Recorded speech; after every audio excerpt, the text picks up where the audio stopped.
আসসালামু আলাইকুম। আশা করি আপনারা সকলে ভালো আছেন। থাম্বনেল দেখে অবশ্যই বুঝতে পেরেছেন আজকের ভিডিওটি কেমন হতে চলেছে। চলুন 2 মিনিটের মধ্যে কিভাবে একটি পিকচারের ব্যাকগ্রাউন্ড পরিবর্তন করার পরে এটা একটি সুন্দর দৃশ্যে বা রাস্তায় বা ঝর্ণার পাশে বা ফুলের বাগানে কিভাবে সেভ করবেন এটা আপনাদের দেখাবো। চলুন সাথে থাকুন। প্রথমে যে পিকচারটির ব্যাকগ্রাউন্ড পরিবর্তন করতে চাচ্ছি সেই পিকচারটি ওপেন করে নিব। ওপেনে ক্লিক করার পর আমরা সেই পিকচারটি সিলেক্ট করব। এরপর আমরা কন্ট্রোল প্লাস এটা একটু জুম করে নিলাম। এরপর আমরা কুইক সিলেকশন টুলটি সিলেক্ট করব। সাইজটা একটু বড় করে নেব,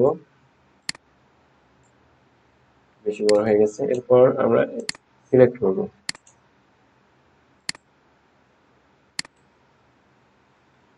এখানে সাইজটি একটু ছোট করতে হবে,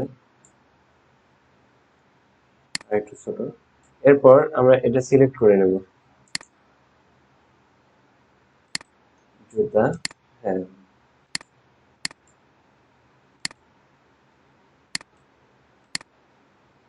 আমাদের কিন্তু এটা সিলেক্ট হয়ে গেছে। এখন দেখুন এখানে একটু বাড়তি অংশ বেশি সিলেক্ট হয়ে গেছে। তো এটা কিভাবে ঠিক করবেন চলুন আপনাদের দেখিয়ে দিই। এখানে দেখুন প্লাসে আছে, এখানে মাইনাসে ক্লিক করলে এখানে দেখুন এটা মাইনাস হয়ে যাবে, কিন্তু এটা সাইজ একটু বড় আছে, সাইজটা একটু ছোট করে নিই। সরি, একটু ছোট। এরপর এখানে মাইনাসে ক্লিক করলে দেখুন এটা মাইনাসে চলে গেল। সরি, আবার একটু সাইডে বাড়তি। এই যে ওকে, দেখুন আমাদের সিলেক্ট কমপ্লিট। এরপর আমরা, সরি এখানে একটু সিলেক্ট বাকি আছে, দেখে নেবেন পরেটা কোথায় কোথায় বাকি আছে, কোথায় বেশি চলে গেছে, প্লাস মাইনাস করে নেবেন।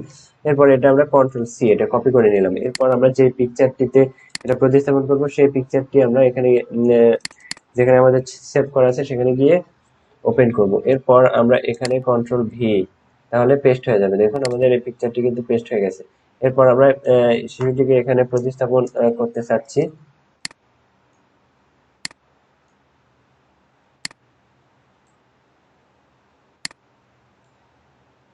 এরপর এটা আমরা ক্রপ করে কেটে নেব।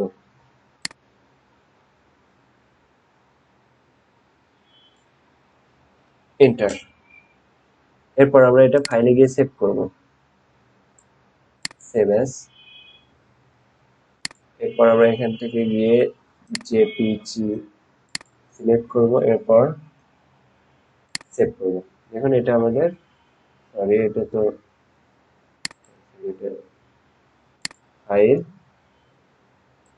Export PNG.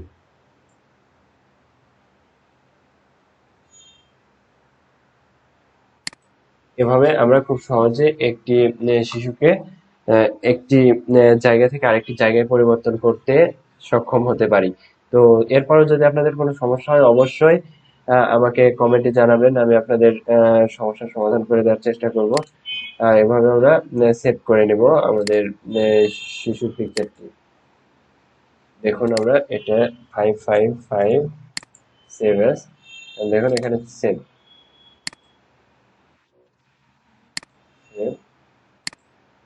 এই যে সহজে আমরা এভাবে ব্যাকগ্রাউন্ডটি রিমুভ করতে পারি। আশা করি বুঝতে পেরেছেন। আজকের ভিডিওটি এ পর্যন্ত। ভালো থাকবেন। আল্লাহ হাফেজ।